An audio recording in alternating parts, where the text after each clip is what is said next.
Mateus capítulo 5, nós paramos explicando o versículo 5 e vamos dar continuidade a esta série aqui de bem-aventuranças. Desde já lembrando aos irmãos que as abordagens aqui no Acorda Bênção, elas não são assim versículos por versículos. Primeiro, não temos cabedal para isso tudo. O tempo também não ajuda, não é? E mesmo a gente tratando nesta ordem, como temos feito do capítulo 5, obviamente estamos pontuando aquilo que entendemos ser necessário explicar para os irmãos. E o texto, ao abordarmos, vamos estar exatamente também pontuando aquilo que tem sido um problema hermenêutico, exegético, que tem sido um problema de variações interpretativas, que gera mais discórdia do que congruência, do que unidade, como a palavra de Deus fala de que deve haver essa unidade em nossa fala. Romanos capítulo 15, a palavra de Deus nos diz para que concordemos a uma boca, não é? E esse texto aqui do capítulo 15 fala exatamente da unidade que o corpo de Cristo deve ter. Como está escrito em Efésios, capítulo de número 4, que há um só corpo, um só espírito, como também fomos chamados em uma só esperança da vocação, um só Senhor, uma só fé, um só batismo, um só Deus e Pai de todos, e que é sobre todos e por todos e em todos. Então essa vindicação apostólica e essa vindicação até do próprio Senhor Jesus, quando disse para que sejamos um, louvado seja Deus, como Ele e o Pai é apenas um. Isso está em João, capítulo de número 17,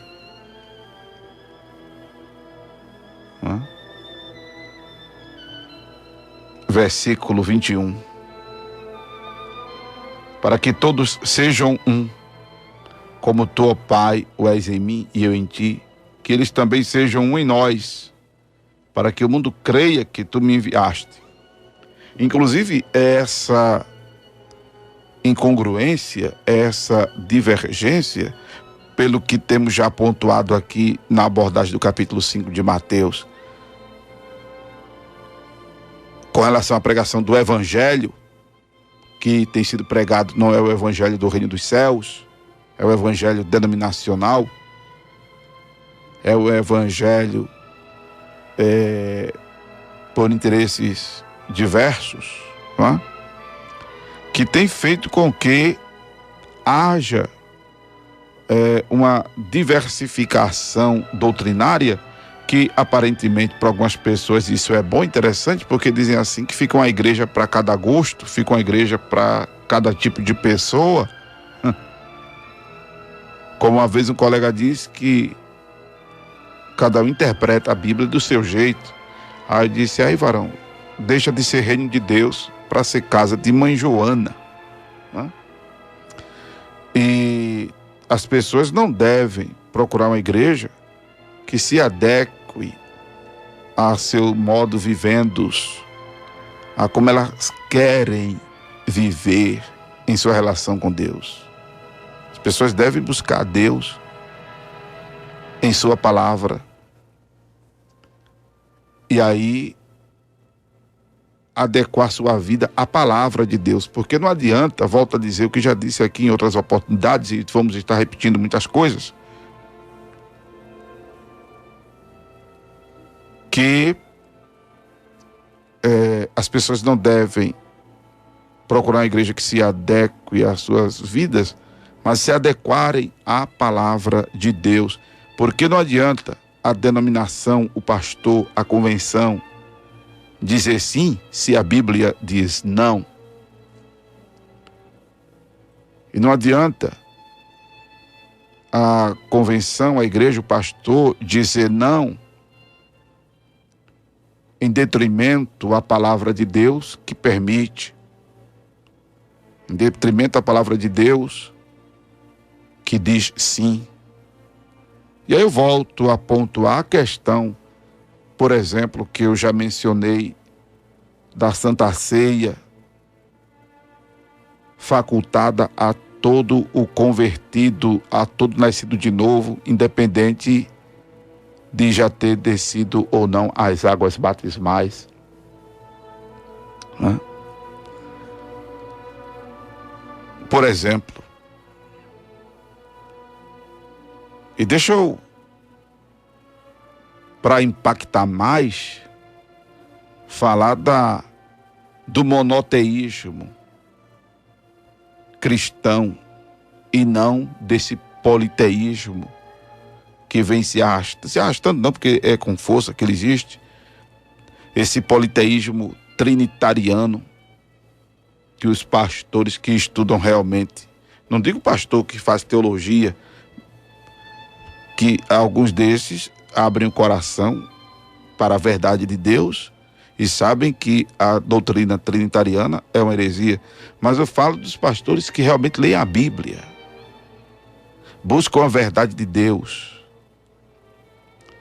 Eu não quero nem aqui falar de usos e costumes, que já é outra aberração, né? Que já é outra aberração. Por isso que, e essa divergência, essa ocultação da verdade e a implantação de dogmas humanos, de heresias doutrinárias, em detrimento da verdade de Deus, é que tem gerado exatamente essa divergência evangélica, ao ponto de termos tantas denominações como temos, mas que ainda existe esse mover de Deus, tanto através do acordo da bênção, não é? Como já houve há anos atrás, quando surgiu o movimento evangelical, uma coisa que eu fiquei sabendo alguns anos atrás, quando estava lendo sobre a história do cristianismo. Não é? Aí percebi que Deus vem trabalhando, e não é de agora, já faz muito tempo, para que esse apartheid denominacional caia por terra e o povo de Deus entenda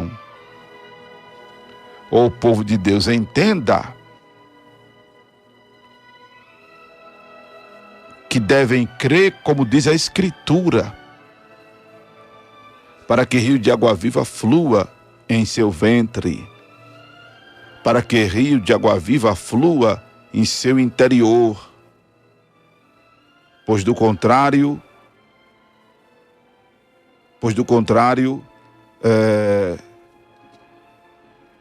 estaremos perdendo tempo,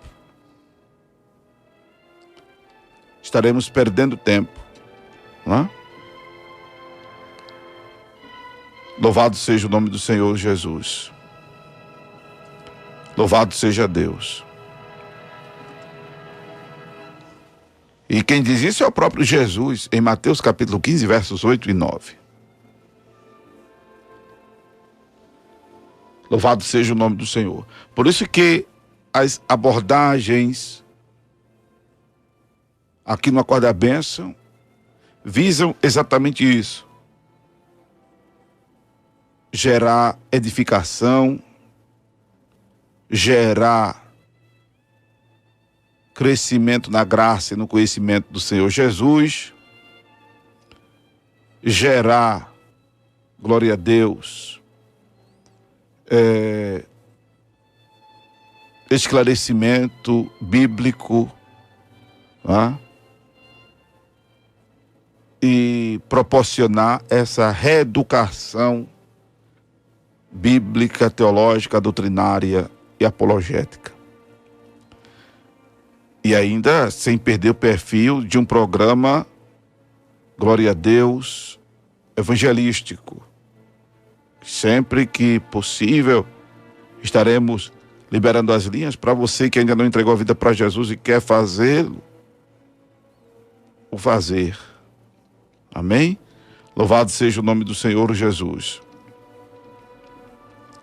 Infelizmente, o Acorda a Bênção tem pouco tempo e ainda corre o risco de diminuir o tempo por falta de recurso, que eu espero em Deus não aconteça. Mas, se isso acontecer, claro, vamos ter que dar uma mexida no formato do programa. Que hoje mesmo era para eu estar atendendo pessoas, irmãos, ouvintes, para no programa seguinte fazer abordagem. Porque se eu for fazer, como eu estou querendo fazer, um programa de abordagens sequenciadas em função desse capítulo 5 de Mateus, que volto a dizer, não vamos terminar hoje, poderemos até fazê-lo, mas dá uma oportunidade para que você que está do outro lado com alguma dúvida, participe. Você que quer, não é, ajudar o programa, se pronuncie no ar ou fora do ar. Mas sobre ajudar o programa, eu sugiro que você ligue para o 3498-5941. 3498-5941, se você quer ajudar o programa. Mas você que, por exemplo, quer tirar alguma dúvida, aí a oportunidade de você se expressar no ar, né, com relação ao que foi falado, será interessante. Ou então, simplesmente participar, pedir oração, agradecer uma bênção, falar da oração que recebeu, que orou comigo aí do outro lado. Você não recebe minha oração, você ora comigo. Né? Aleluia. Porque, como já dissemos, quem faz o milagre acontecer é Jesus. Inclusive falamos sobre isso no começo desse capítulo 5, né, que você pode voltar aí a ouvir, indo no YouTube e colocando o Acorda a Bênção, Mateus capítulo 5, parte 1. Amém? Então vai no meu Face, tá aí, em nome de Jesus. Mas nós paramos no versículo 5, Mateus. Vamos ao versículo de número então 6, que continua falando sobre as bem-aventuranças, e essas bem-aventuranças aqui, bem-aventurado significa feliz. Inclusive Jesus começa esse seu sermão, né, entre outros sermões que ele, neste capítulo, neste livro de Mateus, ele faz pronunciamento. Louvado seja o nome do Senhor Jesus. Ele já começa certificando que o primeiro direito que nós temos é de ser felizes. É de ser felizes. E todo o labor do Senhor é em função da nossa felicidade. A palavra de Deus nos diz que o pensamento do Senhor para conosco é de paz. Não é?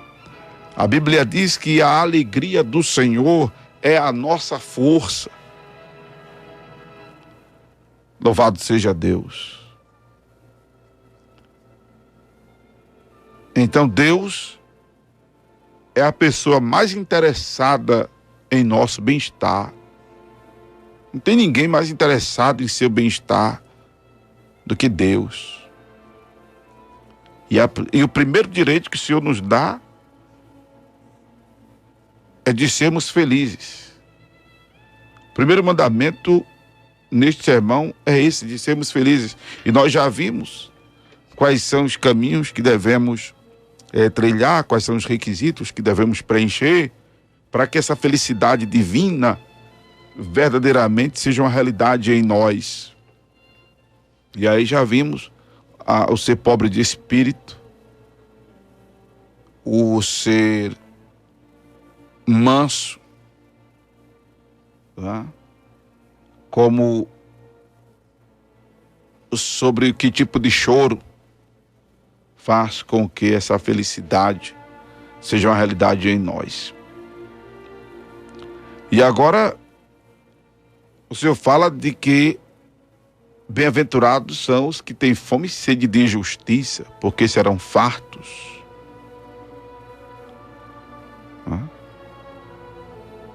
Essa justiça aqui, esta fome, esta sede de justiça, louvado seja Deus, diz respeito a exatamente o fato de nós sermos a imagem e semelhança de Deus. Preste atenção ao raciocínio.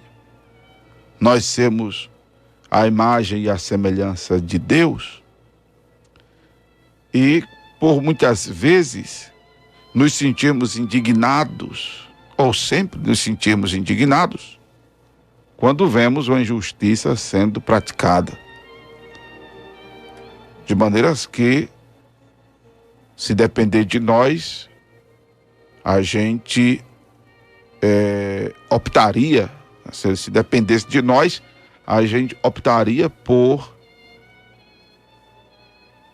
usar da força, usar do recurso que tivéssemos ou tenhamos, né, para fazer prevalecer a justiça. E aí a gente fica só na fome, a gente fica só na sede, porque quem conhece, obviamente, as motivações do coração é Deus. E toda ação faz com que haja uma reação, né? Mas quando a gente vê a injustiça realmente sendo praticada, logo a gente fica querendo que o injusto seja punido. Mas aí nós não temos o poder de fazer isso, porque somos tão pecadores quanto o outro. Por isso que a fala de Jesus em Mateus capítulo 7 é: não julgueis para que não sejais julgados. Porque com o juízo com que julgades, sereis julgado, e com a medida com que tiverdes medido, vos hão de medir. E por que reparas tu no argueiro que está no olho do teu irmão, e não vês a trave que está no teu olho? Ou como dirás a teu irmão: deixa-me tirar o argueiro do teu olho, estando uma trave no teu?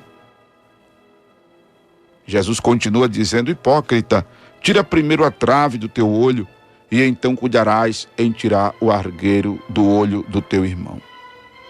Houve um episódio em que uma mulher adúltera havia sido pega em pleno ato de adultério, e os homens levaram-na ao Senhor Jesus. A Bíblia diz que a motivação dos homens era de julgar Jesus e saber como era que ele iria resolver aquela situação. E no fundo, estavam também com muita vontade de jogar pedra na mulher adúltera. Cometeram a injustiça. Claro que a lei recomendava que tanto a adúltera como o adúltero fossem penalizados. Porém, pelo estigma e pelo machismo da época, só sobrava mais para a mulher. Né? E só foi ela que foi levar, como a Bíblia diz que pegaram ela em pleno ato. Então ela não estava só, ela não estava, permitam-me, irmãos, a expressão, ela não estava se masturbando, ela estava envolvida com outra pessoa. Então tinha uma pessoa, tinha um outro homem, tinha um homem, né? E cadê o cara? Então só levaram a mulher. E aí queriam apedrejá-la.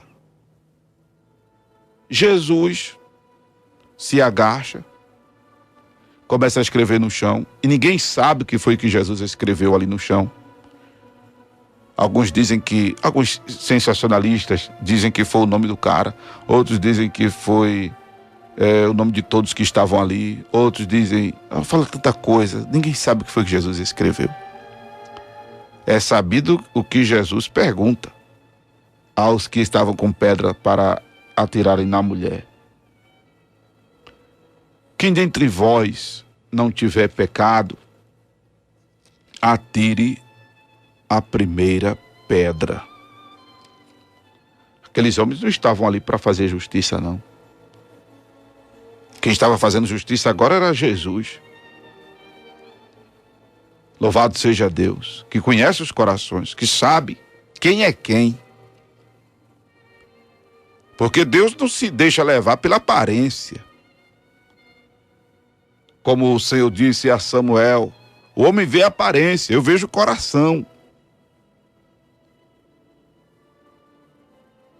E aí essa fome e sede de justiça que às vezes nós desejamos, ela ser cumprida, essa justiça que a gente deseja que seja cumprida,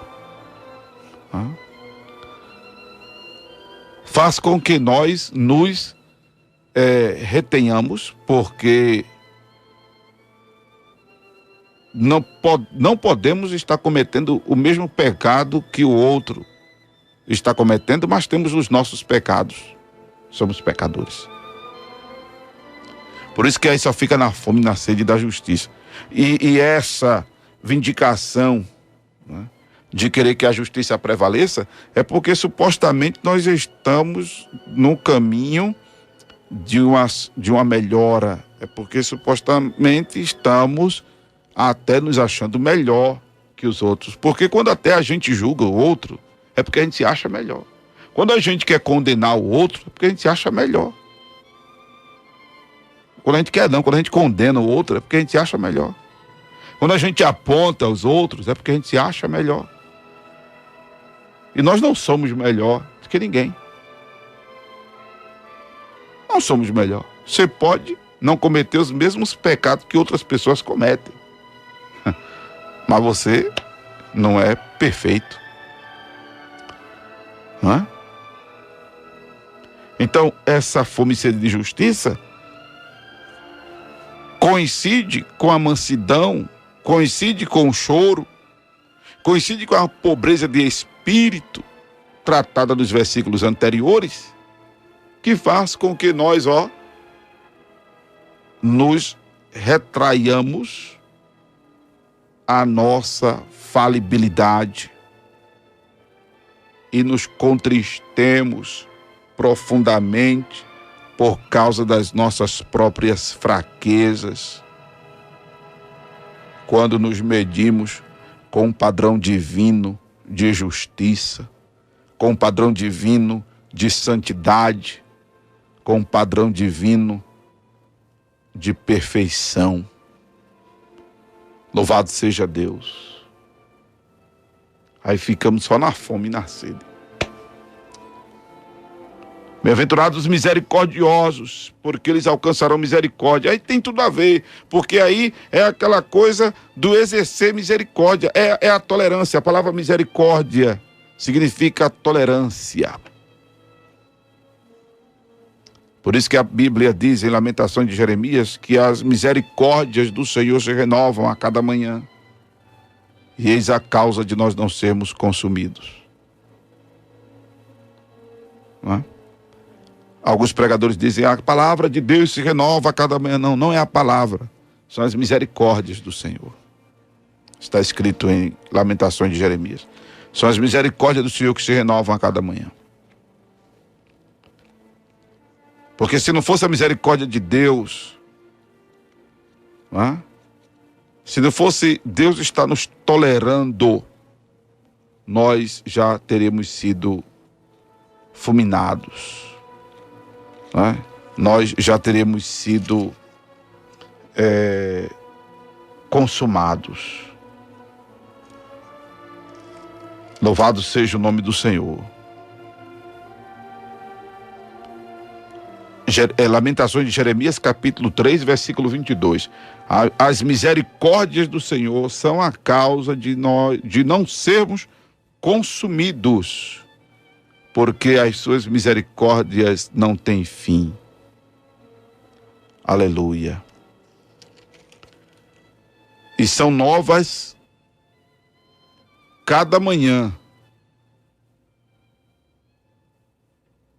Cada manhã. Glória a Deus. Aí o Senhor manda que nós sejamos também misericordiosos. Sejamos misericordiosos. Eu citei na abordagem primeira do capítulo 5, Gálatas 6, versículo 1. Gálatas 6, versículo 1. Para que o irmão pego em alguma ofensa, nós que nos julgamos espirituais, não é? O texto diz assim, vós que sois espirituais. Porque a gente se julga melhor do que os outros. Isso não é certo.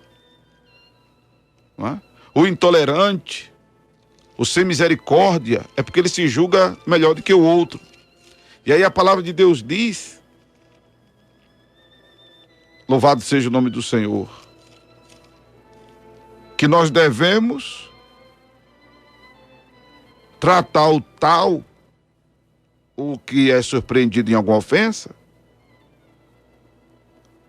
com espírito de mansidão, olhando por nós mesmos para que não sejamos também tentados. Aí, bem-aventurados os misericordiosos, porque quem for misericordioso alcançará misericórdia. Aí tem a parábola, glória a Deus, do credor incompassivo aqui em Mateus mesmo. Tem a parábola do credor incompassivo. Você já leu essa parábola?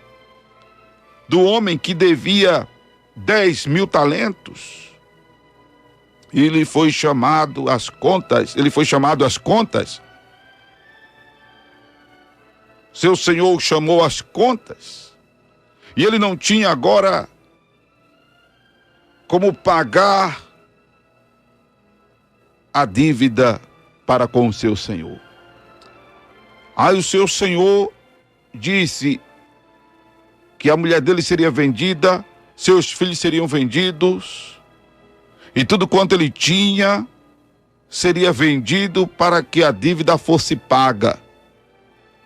E aí o homem que devia 10.000 talentos chegou para o senhor dele, prostrou-se aos seus pés, o reverenciou e disse ao seu senhor: seja generoso para comigo e tudo te pagarei. Aí o senhor daquele servo moveu-se de íntima compaixão, soltou ele, perdoou a dívida dele e o liberou. No meio do caminho, esse homem encontrou com outra pessoa. E agora ele era o senhor da situação, e a pessoa com quem ele se encontrou lhe devia 100 dinheiros. Menos 10% do que ele devia. Ele devia 10.000.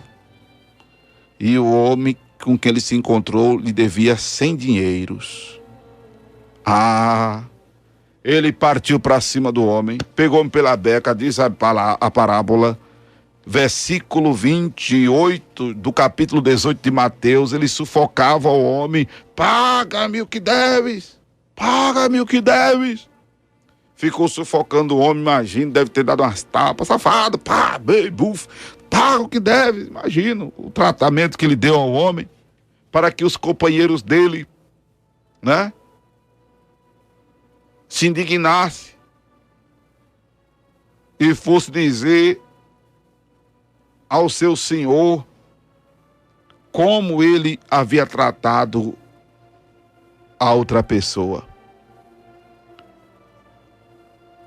Pessoa que inclusive também prostrou-se aos seus pés, lhe usou das mesmas palavras que ele havia usado para o seu senhor: ser generoso para comigo e tudo te pagarei. E ele não quis saber de nada, pegou esse homem que lhe devia sem dinheiro e o levou à prisão e disse: só sai daí depois que me pagar a dívida. Como é que o cara vai pagar a dívida preso? Né? No caso aqui, como é que ele ia conseguir trabalhar para ganhar dinheiro ele preso? Ele ia sair de lá nunca. Aí quando os seus conservos viu o que aconteceu, ficaram tristes, arrasados com aquilo e declararam ao senhor do homem tudo que havia se passado. Aí o senhor disse: então venha cá, meu filho, venha cá. Glória a Deus. Versículo 32. Servo malvado, perdoei-te toda aquela dívida, te perdoei 10.000 talentos que me devia, porque tu me suplicaste. Não devias tu igualmente ter compaixão do teu companheiro que te devia 100 dinheiros, como eu também tive misericórdia de ti? Aí o senhor indignou-se agora e o entregou também aos atormentadores. Moral da parábola, Jesus diz, Mateus 18, verso 35. Assim vos fará também meu Pai Celestial, se do coração não perdoardes a cada um a seu irmão as suas ofensas. Olha que palavra forte. Quem perdoa é perdoado. Quem não perdoa não é perdoado. Esse é o ensinamento de Jesus, que inclusive em Mateus capítulo 6, versículos 14, 15, ele é taxativo, ele é claro, ele é explícito, e ele diz bem assim: porque se perdoardes aos homens suas ofensas, também vosso Pai Celestial vos perdoará a vós. Se porém não perdoardes aos homens as suas ofensas, também vosso Pai vos não perdoará as vossas ofensas. Isso é forte. Aí o Senhor diz: bem-aventurados misericordiosos, porque eles alcançarão misericórdia.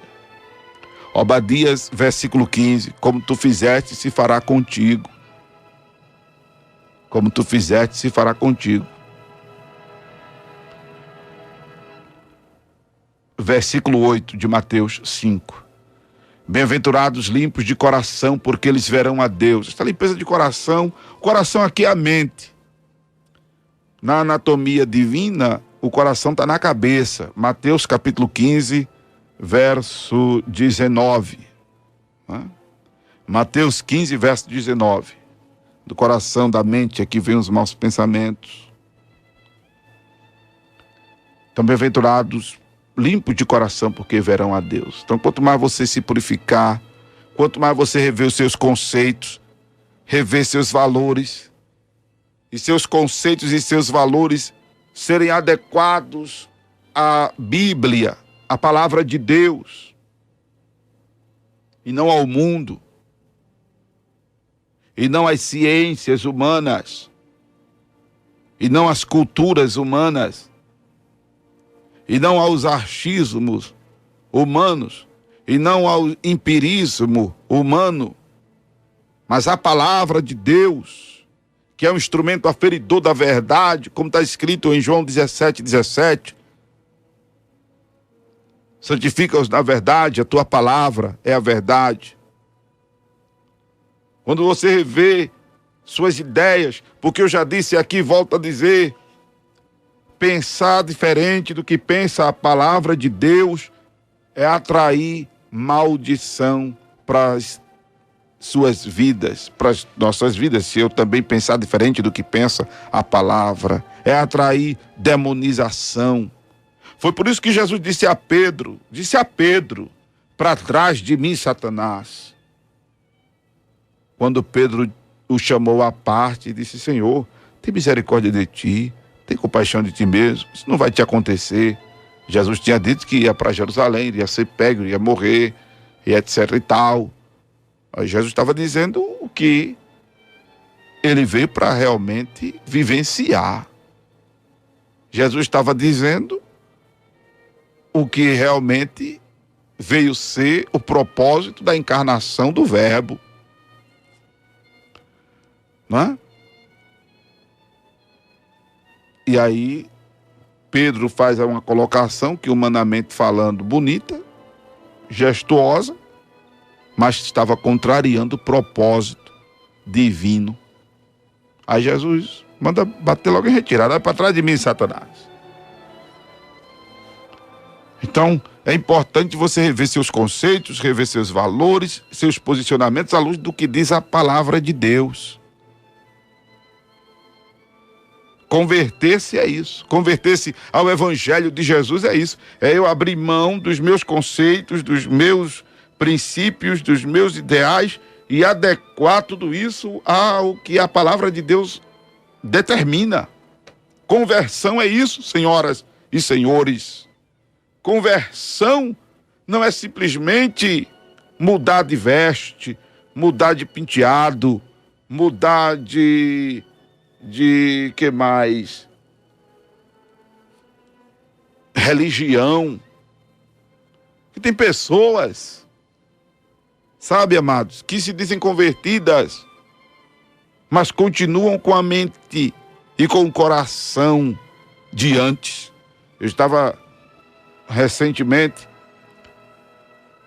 me encontrei com uma pessoa recentemente que nunca mais tinha visto. E a pessoa se dizia convertida, mas ela estava destilando soberba, prepotência em sua fala. Mudou de repente muita coisa da aparência. De repente mudou o jeito de se vestir, mudou o jeito de pentear o cabelo, mudou o jeito de sei lá mais o quê, não é? De repente fumava, não fuma mais, bebia, não bebe mais. Mas conversão é mais do que isso. A conversão bíblica, o novo nascimento, é mais do que isso. Louvado seja Deus. É mais do que entrar em uma religião. É mais do que entrar em uma igreja evangélica.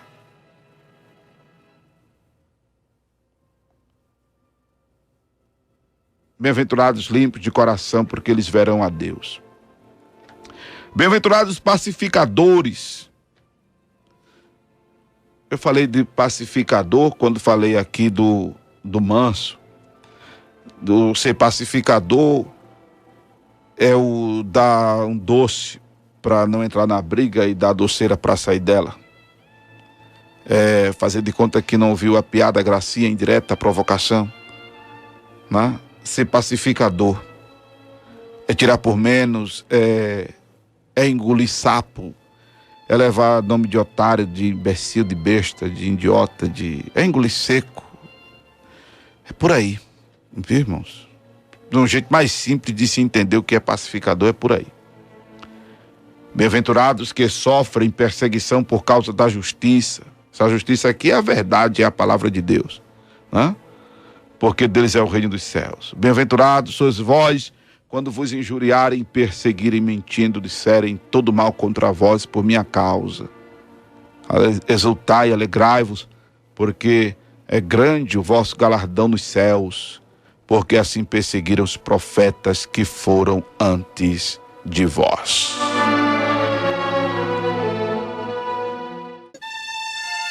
Você acabou de ouvir o programa Acorda Bênção, com o pastor Amaro Correia.